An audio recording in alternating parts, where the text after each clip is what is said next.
What is up, interwebnet people? Welcome to another Talks Online with me this episode. My lovely wife, Huskey Ninja, Michael Lunatic, as usual, and our today's guest is Maz from Maz's Boutique J Fashion. Hi. Hello.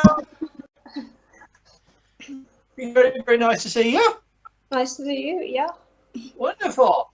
Now, obviously, we're a bit behind on time because we've been doing sittings and things and Michael's camera broke. But let's just get straight into questions, shall we? Yeah. So, how did Maz's Boutique become to be?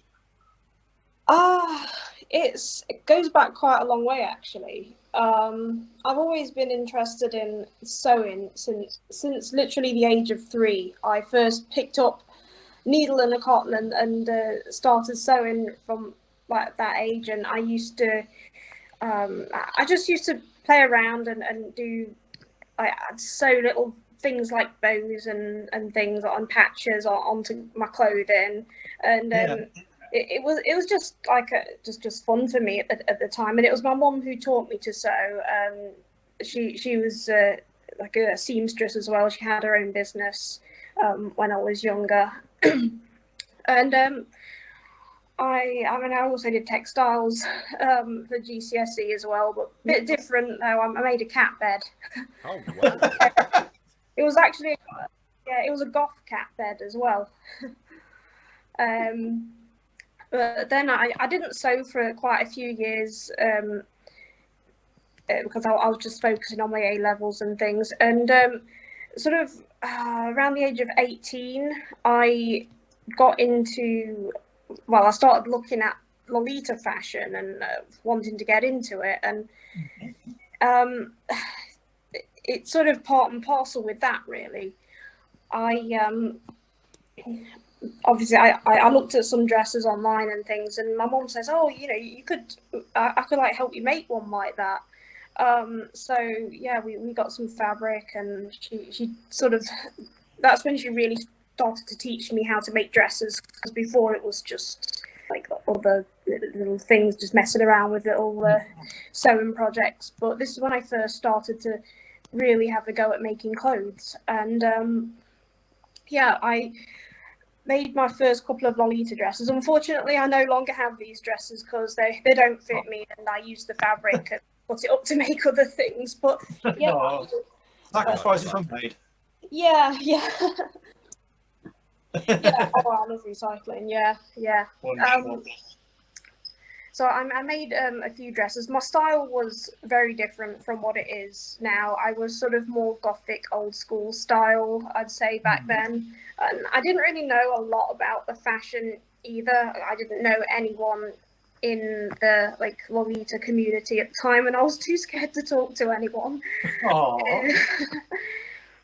But yeah, I started making my own dresses, and I did start buying some as well and having a look more at how they went together, because originally the first couple of Lolita dresses I made, I used some vintage wedding dress patterns to make them, and they turned out good, but they weren't specifically that Lolita style. I sort of had to adapt them a bit. But when I started buying dresses, my mum being the expert in this area, she helped me create dress patterns, which are actually some of the same ones I use today. Oh, wow. So helped a lot. Yeah, definitely. Yeah, she has been like my rock. Lovely wife is wearing one of your creations because you came to our rescue somewhat over an issue with another Lolita brand, which we won't really name because we've said enough on Facebook already.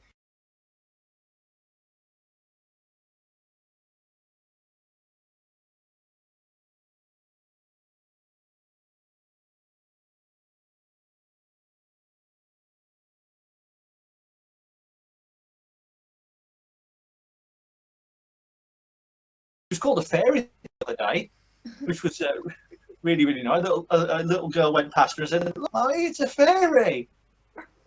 But yeah, it was lovely. But yeah, I mean, obviously, I've been dragged kicking and screaming into Lolita fashion, so I know of it, but I don't own any of it because obviously Lolita's like the girl side, but there's a boy version of it as well. Yeah. But, But yeah, Husky's first dress was one of yours. It was the cat unicorn JSK. yeah. I call it the Purricorn. It just sounds nice. Very cool. Purricorn one, yeah. Why not? But yeah, it was the one which obviously was all the different pastel colours that were all intermixed, and we had the unicorn horns on. And that was one of your, I think it was one of your off the rack models, which we picked up a few years back. And she's still got that today. She loves it to bits. But yeah, I mean, obviously there's obviously we are mentioning obviously Lolita as a fashion brand, obviously, which obviously I do have to make a disclaimer. This is nothing to do with film of Lolita, so or the book, so we can get that out of our heads right now. This is Lolita as fashion, nothing else. But yeah, so obviously you said that your mom was like a big influence, and you started for like 3 years old. You were starting. I mean, at 3 years old, I couldn't even use the toilet properly, let alone sewing needle. So, has it been like a thing from youth that you've really got into this type of thing, or is like the whole Lolita thing come later on in life? Lolita came along much later on. I never actually encountered the fashion until I was about 17, and that's I saw. Or the sixth form I was at, there was a girl there that used to wear it, but I mean, she was very pink and masculine. At the time, I believe it or not, I used to hate pink. I just didn't like pink for a long time. I was like the emo kid in the corner. Yeah. I was talking to one of my friends who was a different school to me, and I said, "Oh yeah, that's this girl, and she wears all these like unusual dresses," and she said to me, "Oh yeah, it's a Japanese street fashion. It sounds like Lolita." I said, "Oh, Lolita, what's that?" You know, and I didn't really know about the book then, so I didn't judge it at all. I just thought that's really interesting. I did a bit of research, and I found there were different types. And at the time, I got sort of into the Gothic because that was closer to what I was into at the time. I mean, I still like the Gothic style as well, but I think Sweet just took over eventually. Well, it seems that the whole Lolita fashion is becoming a lot more popular in the UK. because obviously it's mainly an Asian thing, like over in Japan. But do you find that people are coming to you more often now? You find the business is improving now that it's becoming more mainstream in the UK? Yeah, definitely. To be honest, I have quite a lot of people who've had their first Lolita dress from me, which is quite nice. And not just with Lolita, because I also do like Fairy K fashion as well, and I've had a few people say that I sort of started their wardrobe. It's great to hear. That's yeah, better well, than my wardrobe. my experience. Usually, I'm just in the wardrobe, but you're starting it. That's different. Yeah. Yeah, you've always wanted to come out of the closet, haven't you, Michael? Oh yeah, definitely. Yeah. Yeah, my wardrobe is currently getting a pummeling with all of Helen's dresses and accessories nowadays. I think all my stuff's got relegated to the drawer. So it's like whenever she gets a new dress, something else of mine comes out of the wardrobe. It's never her stuff. But for dresses, for the price that we pay for the dress, obviously we want to keep them in nice condition and pristine. Yeah. So, well, obviously I must say that the quality that you've produced is really, really good. I mean, we can't fault it at all. Especially, like I said, you got it with for 3 weeks after a bit of a back and forth with certain brands. But yeah, it's really, really good. And obviously, it's getting to the point now where we're thinking, can Maz make this? It's like, we'll ask her. What would you recommend? So it's obviously, if what would you recommend to keep your dresses and fashions in tip-top shape, like perfect condition for all eternity? Well, what I do with some of my pieces, which especially the ones that I've had for quite a few years, I mean, I don't really do anything special. That's one thing. You can machine wash my dresses. I've done that with many of my own. One recommendation, if it's got removable bows like ones on pins and things, which I think the chocolate dress does have the big brown bow. I recommend just removing that, just unpinning it. You can put the dresses straight in the wash. You can iron them. I keep mine in the wardrobe. I don't. I know that a lot of Lolitas tend to keep their dresses on like a rack dress rail in their room. Yeah. I mean that's okay, but I just wouldn't do that myself because I'm just like paranoid about getting dust on it, and I've got like cat and everything, and we've got Eli. He's currently asleep. He normally interrupts our interviews, but today I think he's just gone to bed. So obviously, when you've got like a dress from yourself, just almost like treat it like a normal piece of clothing, and just wash it like a normal piece of clothing. Obviously, I wouldn't recommend. I'll probably like putting on like a boil wash, but like a standard like 40-degree wash, it should be fine. Yeah, I mean, if it's like a particularly detailed, got some delicate lace, I'd probably recommend slightly more gentle wash. Yeah, but that's good. They wash pretty well, and like I've done with a lot of mine, and that sort of takes on to another thing, I suppose, because say if I'm buying some new lace and I'm not too sure about how it's going to wash or iron, I'll snip a bit off the end, and I'll test it, and I'll do all sorts with it to make sure it passes those tests, so that I can use it on the clothing. Oh, that sounds very thorough. Right. I'll ask a question. Okay, 1 second, Steve. Yeah, I'm going to ask. Right. So the question I've got is, do you have a favourite? Sorry. So we have to stop recording for a few seconds. So my question to you is, do you have a favourite JSK or favourite accessory that you've made? Yes, I do. I've got a favourite JSK, definitely. Yeah, go on. Reason I'm picking it, I made myself about 2 years ago a Marie Aristocats JSK. I know, Marie. My friend's got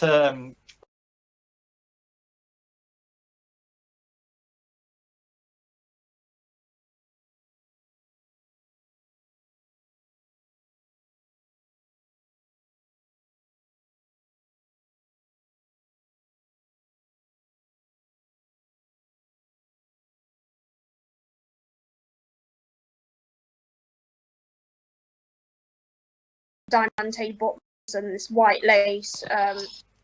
And yeah, Marie's like always been my favourite Disney character. Like ever since I was really young, and well, I don't know if you know the angelic, pretty Kiss Me Cat. Print. She does. She knows more about Angelic Pretty than Angelic Pretty know about themselves. Well, I loved that print, and I was tempted to buy it at one point, but then looking at the measurements, it's a one size, and I don't so well with especially the sleeved dresses because I've got quite broad shoulders, and I was like, it's not going to fit me. So I'm going to go and buy some Marie fabric and make one myself, but the JSK... If you can't buy it, make it. Yeah, that's what I do. That's like for any cosplayer in general, that is, because we are a big cosplay channel here. So if you can't buy something, make it instead. It's a good idea. Right, you got any questions, Freddie? What made you want to start your business?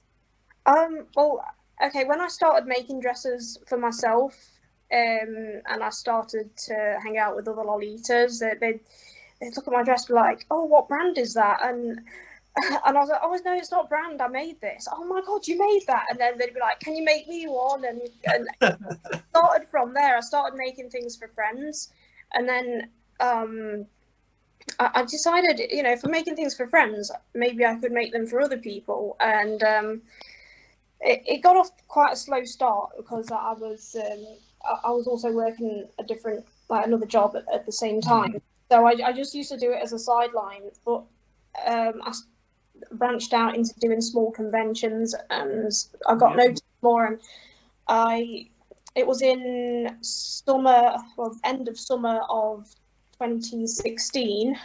I was currently working as a seamstress for an interiors company, making curtains and cushion covers and things. So quite different.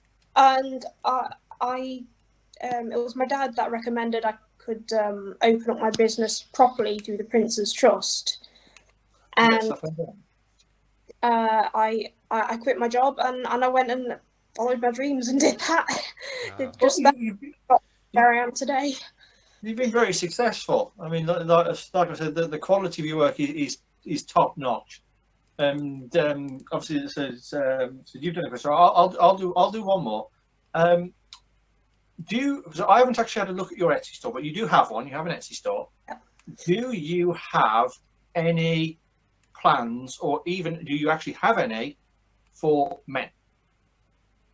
I've done dresses for men before. My clothing in general, like things like waistcoats and stuff. Oh, OG fashion. That's it. I did one recently, actually. I recently did one, a waistcoat and knickerbocker style trousers. It was an outfit. I sent it to America the other week. You have international commerce as well. Yeah, I've shipped all over the world. Wow. Where's the furthest you've sent one of your dresses? I think I don't know about dresses, but I can probably say furthest I've sent anything, probably like Hawaii or something. What?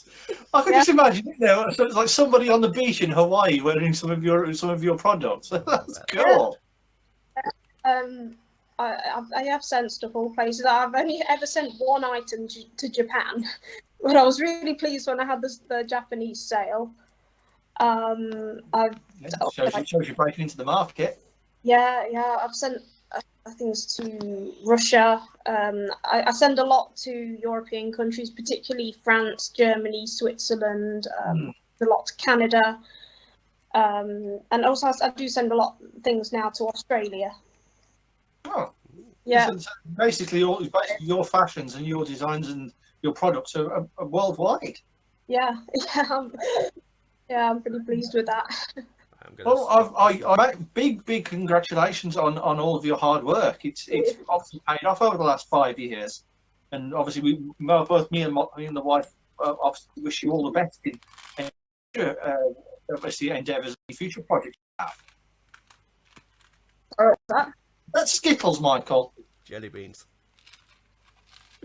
It's the Doctor Who thing. Any more questions, sweetie? I can think of it. No, when she's put on the spot like this, her brain just goes. Okay.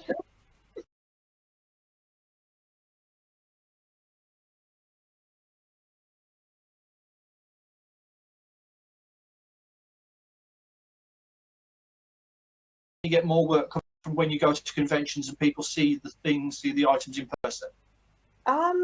It depends really. Like in the past year or so, it's just been mostly through Etsy and people on Instagram, of course, because I've not been able to go to conventions. But I do have a lot of people that contact me or they buy something from me, and that they may write a little note on the order saying, "Oh yeah, by the way, I was at such and such a convention."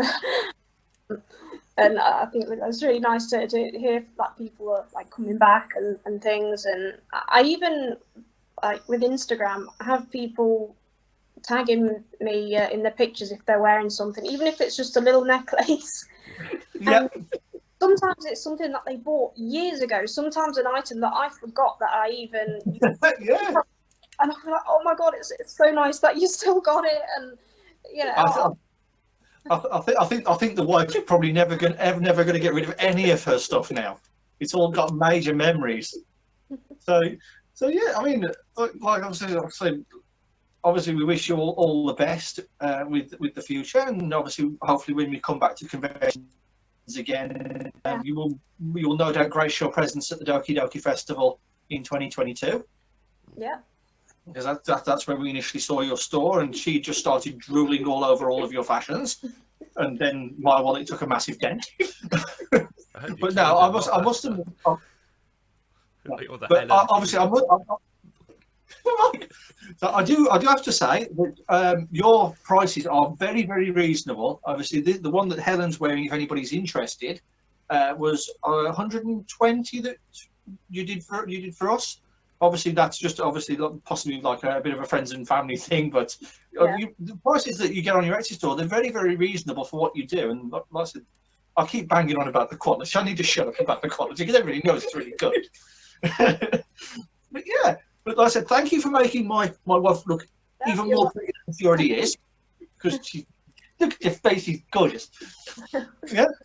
Right. So at the end of our interviews, obviously we're going to be working on a new little end to the interviews, but this one we're going to do some random questions. So my first random question is, do you have a favourite colour?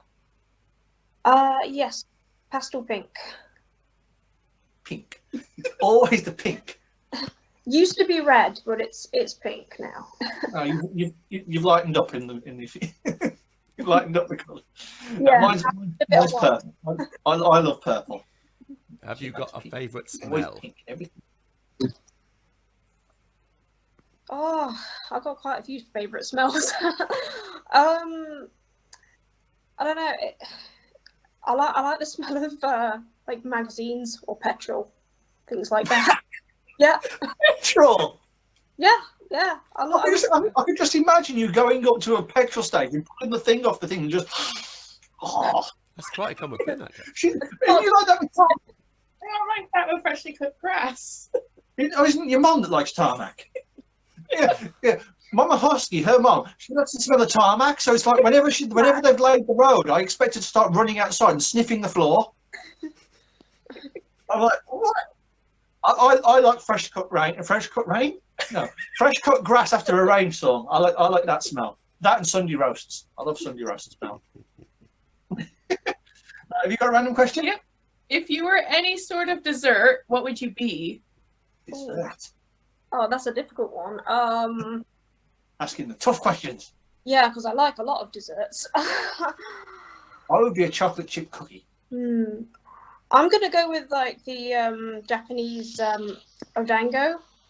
Yes. The pink and green and white ones. Yeah. Oh, those are the things on the stick, aren't they? The little balls on the stick. So good. Yeah. I mean, when we went to Doki Doki last, I mean, me and Helen probably ate the mouse of house and home when it came to desserts. So really chewy on them. That's. I love all these puddings. They're just so cute, aren't they? Yeah. Well, I remember when I was at Doki Doki, I was dressed I keep banging on about my Koro Sensei outfit, but it's my favourite one. And they had the Sweet Octopus Bakery there. Because Koro Sensei loves pudding, I literally just draped.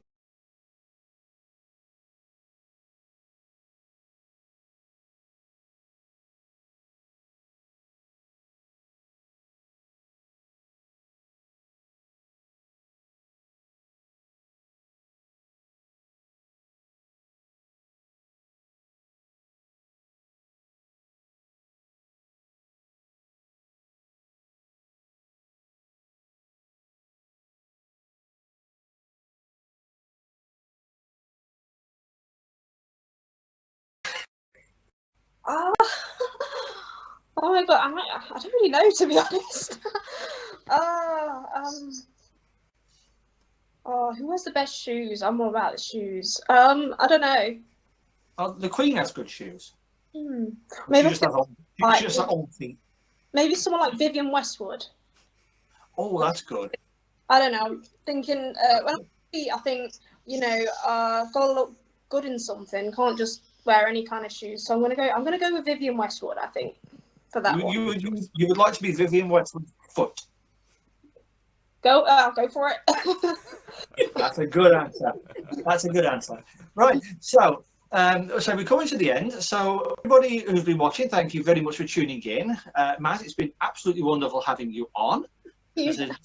Obviously, like I said many times before, we wish you all the best. If anybody wants to get in touch with Maz, she does have an Etsy store, which is linked in the description. And you also have an Instagram, which is Maz's _boutique, I believe. Yeah. Yep. So you can search her there. So you can always give her a message to see if she's taking any commissions or doing any projects for you, or she can just say, go to my Etsy store, you're there.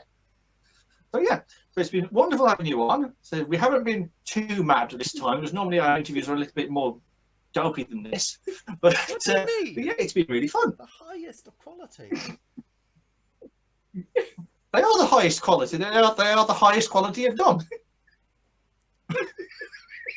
But yeah, so yeah, guys, thank you for tuning in. We'll see you in the next video. Toodles! Bye.